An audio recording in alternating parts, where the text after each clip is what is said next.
afternoon, everybody. Welcome to the Moving Markets Podcast. It is Monday, August the 11th, 2025.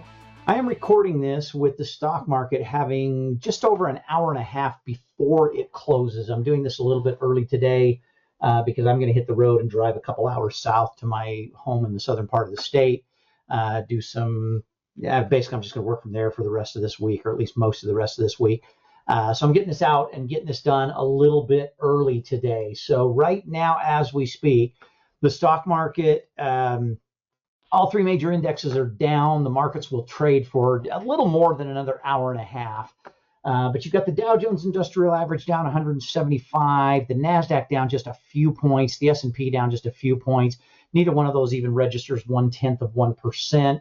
None of these are at the lowest point they've been of the day, but they're close to it. I mean, the Dow Jones is, if we look at a one-day chart here, the Dow is towards its lowest point of the session, not right on it, obviously. I think the same is true with the NASDAQ and the S&P. Either one of them could jump back into positive territory before the day is over. There's still enough trading time that could happen.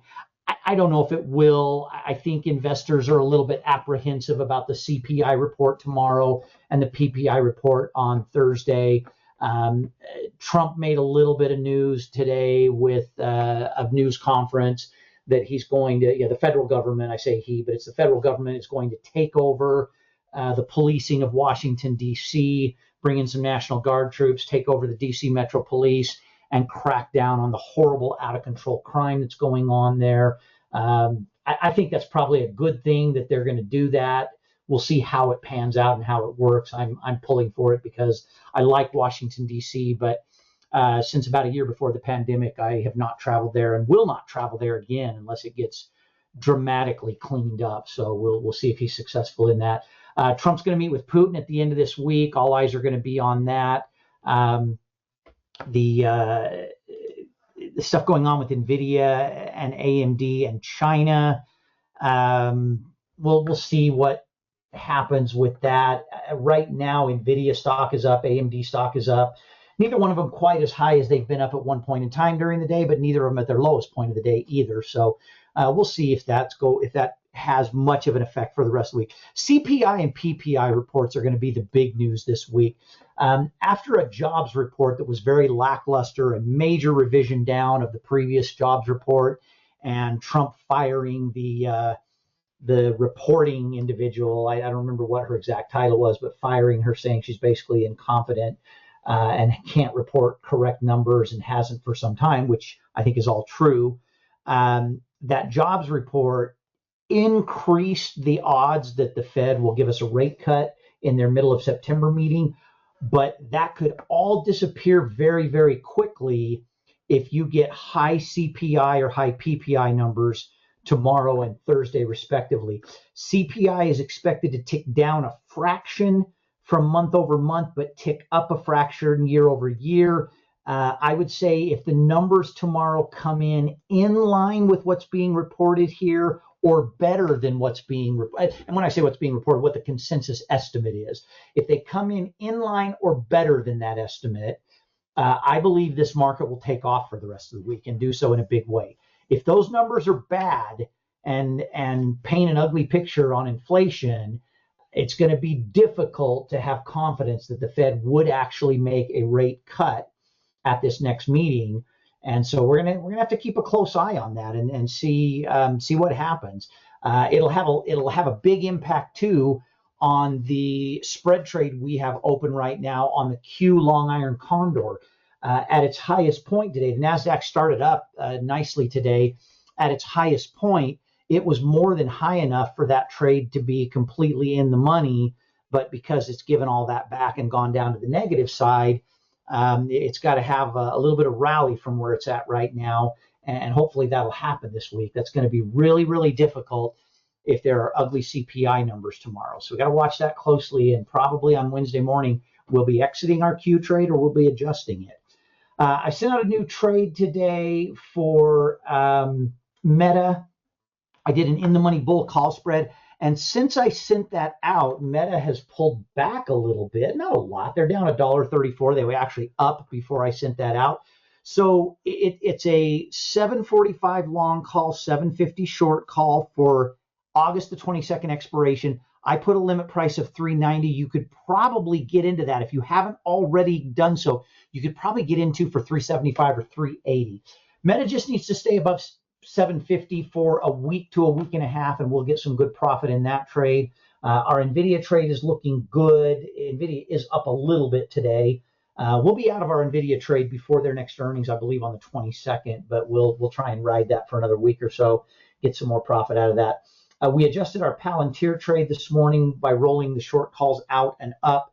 Palantir has pulled back just a little bit today. I'm not worried about that. A little bit of profit taking, not a big deal. Still holding 180, and we'll probably continue to do so for some time. On the triple play side of things, we've got open trades on Coreweave. We tried to get it. Let me rephrase that. We tried to get into new trades this morning on Coreweave and on PANW. I have filled just recently on the PANW trade, but I did go up to $2.05 on my limit order. And the Coreweave trade, I keep seeing the mid price on Coreweave go well below the limit of $4 that I have in place, but I just haven't been able to get the trade to fill. So I'm going to stay with this. Hopefully it will fill today. If it does, I'll let you know right away. If it doesn't, I'll let you know, and we'll try something different tomorrow. I'm not going to leave it as a good until canceled order, but hopefully it fills. Like I said, the mid price is right there where our limit order is at, trying to get in a long iron condor on that for $4 a share or less. DoorDash is down a little bit right now, but it was up earlier in the day. I do believe DoorDash will stay absent technical crossovers to the downside, and it'll be up this week, up above 260 before the week is over. It was way down this morning at the start, but it's getting a nice bounce, and it could even finish above 260 today. We also rolled out Microsoft. Earlier today, Microsoft was way up, and now it's only up a little bit. This is just a function of everything that was up high at the beginning of the day giving up a little bit. There's still an hour and 30 minutes almost to trade, so you could see things rebound and go back to the upside, or they could falter a little bit more. We never know for sure, but we'll be okay on both those trades. I'm confident both of those will have our short calls in the money by the end of this week and give us an opportunity to get out of those with some nice profit. The DoorDash one looks ugly right now, but it'll come back. It'll get back above. DoorDash will get back above the 260 mark and stay there. I'm fairly confident in that. They had a fantastic earnings. Everything was great. Some profit taking the next day. A little bit of hangover today. I think they'll be back up by the end of the week. They're not going to cross over technically bearish on us. I think that's all I've got. I am going to be live the rest of this week, 30 minutes after the market opens. I will be at my house in southern Utah, but it won't affect my schedule at all this week. So I'll be sticking with a pretty normal schedule. I'll let you know on Discord if I get into the Coreweave trade.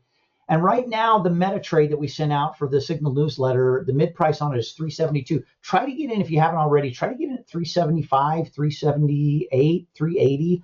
I'm going to, just to lower my cost basis a little bit, I'm going to add a couple more contracts down around that 375 range. And I'm just going to add 2 more contracts to what I already have.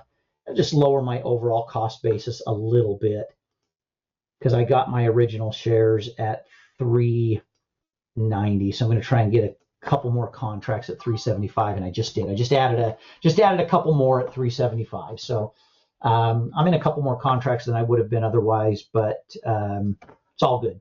I've got my limit order already in place, and I'm just increasing the number of contracts, so my limit order is reflective of how many I have now.